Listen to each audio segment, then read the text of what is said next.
Hey, so today we're going to be factoring polynomials and we're going to be looking at how to do it, how can I make sense of it.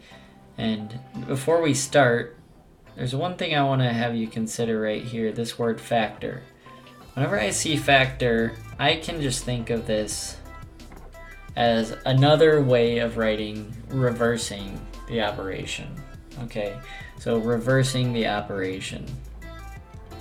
I want to kind of go backwards to ask what had to happen to get me to where I am right now. So what I mean by that is this. If I factor this entire polynomial right here, successfully factoring it would be factoring this polynomial to be two more polynomials that multiplied to get me my original answer, 2x plus x squared plus 2x plus 1. So in order to understand that, let's consider something real quick. Because if you're familiar with everything leading up to this, this looks an awful lot like foiling. And if you remember anything about foiling, that's where we have two polynomials that we multiply together. Let's say I have x plus a times x plus b. A and b are just two arbitrary numbers that we're going to leave as variables for right now. And when I foiled, I would have x squared, which would be the first, times x times b plus x times b, which would just be bx, plus a times x, which would be ax, plus a times b, which would be, I'm just going to write as ab. So there's one thing I want us to see here.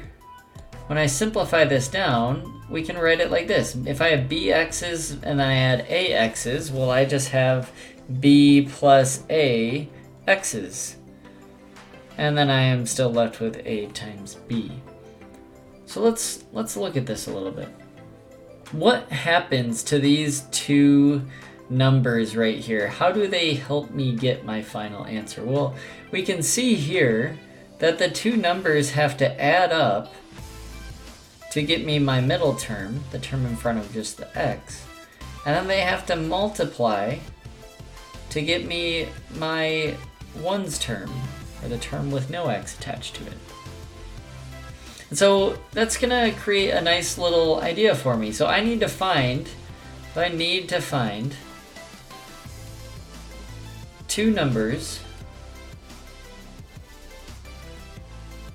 that add up to equal the center number, which in this situation is 2, add up to equal 2, and multiply to equal 1. Right? I'm talking about this example right here, x squared plus 2x plus 1. They need to add up to equal the middle term, which is 2, and they need to multiply to equal the last term, which is 1. And again, we got that up here. And if you need to review foiling a little bit, I'll put a link to that video up in the description, and I'll also put some in the top corner so that you can review it. Because if you don't understand foiling, then this is going to be difficult. So go take a look at that video if you need a refresh. But from here, let's proceed. So what are two numbers that add up to equal 2 and multiply to equal 1? Well, that may be a pretty simple one because there's only one way you might be able to multiply to get 1, and that's 1 and 1. So you need to add up to equal positive 2, multiply to equal positive 1. So my two numbers that I'm dealing with in this case is positive 1 and positive 1. And then I'm just going to write x plus 1, x plus 1. So we can verify this. Let's see, if I FOIL this, my first would be x squared. X times x is x squared. My outer would be x times 1, which is just x. My inner would be 1 times x, which is just x. And then my last would be 1 times 1, which would just be 1. And so this would leave me with x squared plus 2x plus 1. Which means that I have factored this correctly. Okay? So we're gonna keep this in mind right here, this idea. We are going to need to always find these two numbers that add up to equal my center term and multiply to equal my first term. That is, in the situation where we have just a single x squared up front, it makes it pretty easy for us. So let's look at one more example real quick so that I can tell you, show you a different way, one a little more difficult than adding up to equal 2 and multiplying to get me a 1. So let's look at this one. Alright, I need to remember that when I'm factoring this, I'm just reversing the operation. What two polynomials multiplied to get me x squared plus 5x plus 4? And I left my foiling example up here in the right corner so we can look at and remember that I need to find two numbers that add up to 5 but multiply to get positive 4.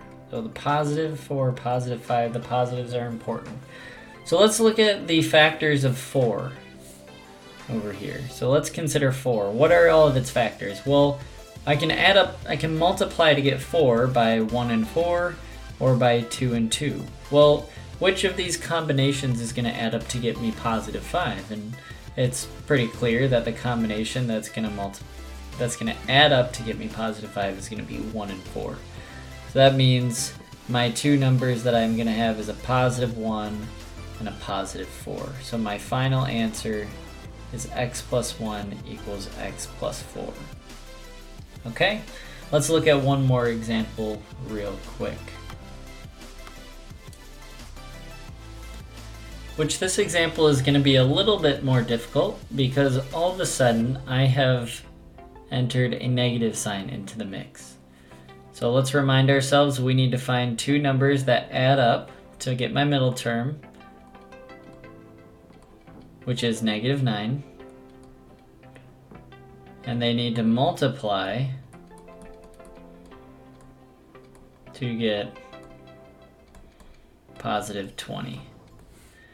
So if I figure that out, I'm going to be able to figure out which two polynomials multiply together to get me x squared minus 9x plus 20.